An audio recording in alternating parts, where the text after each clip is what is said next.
Bonjour, nous sommes aujourd'hui devant le magnifique château de Versailles où vécut et mourut la marquise de Pompadour qui fut la favorite de Louis XV. Et je vous propose aujourd'hui de soulever les jupons de celle qu'on surnomma la marquise des plaisirs.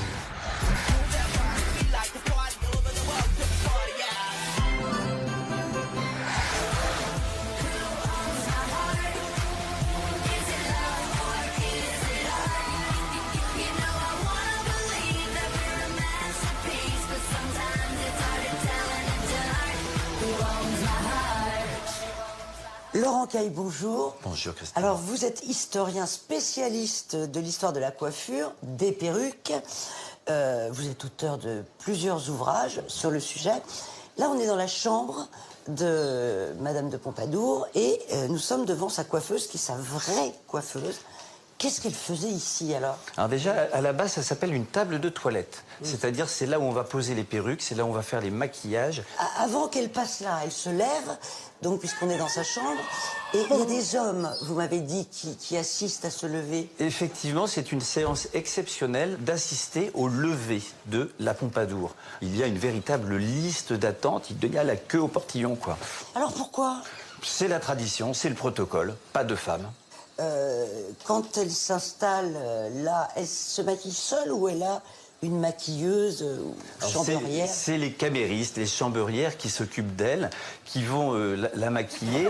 La table est couverte de boîtes, de fards, de poudre, de mouches, qu'on verra plus tard, oui, qui sont toutes en or, en vermeil, en argent. C'est l'univers du luxe le plus délicat. Vraiment? Ah, véritablement. Et elle va imposer des nouvelles modes de maquillage. C'est-à-dire, alors est-ce qu'elle se met du rímel? On n'est pas loin, c'est dans l'ambiance, effectivement. Le maquillage reste blanc. Depuis des décennies, depuis Marie Leczinska, le maquillage est très blanc. En revanche, ce qu'elle va apporter à la mode et influencer toute la cour, c'est qu'elle va porter du rouge aux joues à l'excès. Oui, c'est très important, ça va vraiment changer le regard de cette mode. Et en même temps, elle va se maquiller les yeux en noir et les sourcils en noir, un regard de chat. C'est pas elle qui invente la mouche, quand même. Non, la mouche, c'est une mode qui a été lancée sous Louis XIV et qui a perduré justement jusqu'à sous la Pompadour et même après. Et en fait, la mouche, à l'origine, est un accessoire en tissu, un morceau de taffetas, oui, qui se colle sur un bouton. Et on appelle ça la voleuse. Ah ouais! C'est une histoire extraordinaire d'expression parce que les élégantes, en fonction de l'appellation des mouches et de leur emplacement, vont signifier aux hommes leur disponibilité et leur sensualité directement. C'est-à-dire? Par exemple, pour partir simple et sage, la mouche sur le front s'appelle la majestueuse. La mouche sur la joue s'appelle la galante. Oui. La mouche sur le nez s'appelle l'effrontée, voire la gaillarde. Ouais.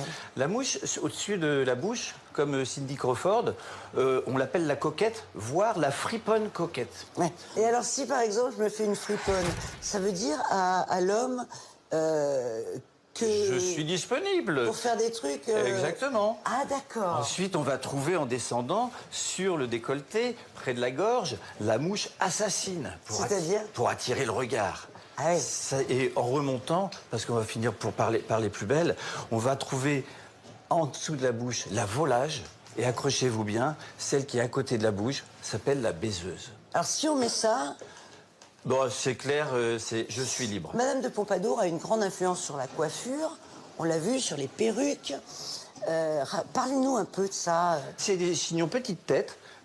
Chignons antiques derrière, des perles, des diamants. Et la banane Pompadour? C'est les modes aujourd'hui des New Pompadour Hairstyle, les nouvelles coiffures Pompadour, oui, que portent en Angleterre, c'est ces bananes gommées, oui, que portent David Beckham, Olivier Giroud, etc. et de plus en plus de jeunes. Hein. Et ça n'a rien à voir avec la Pompadour. Parce qu'ils ne portent pas de chignons, ils ont les cheveux rasés, et la Pompadour ne portait pas de volume. Donc il n'y a aucun rapport. Eh bien, merci beaucoup, Laurent Caille. Quant à vous, je vous retrouve très prochainement pour soulever de nouveaux jupons.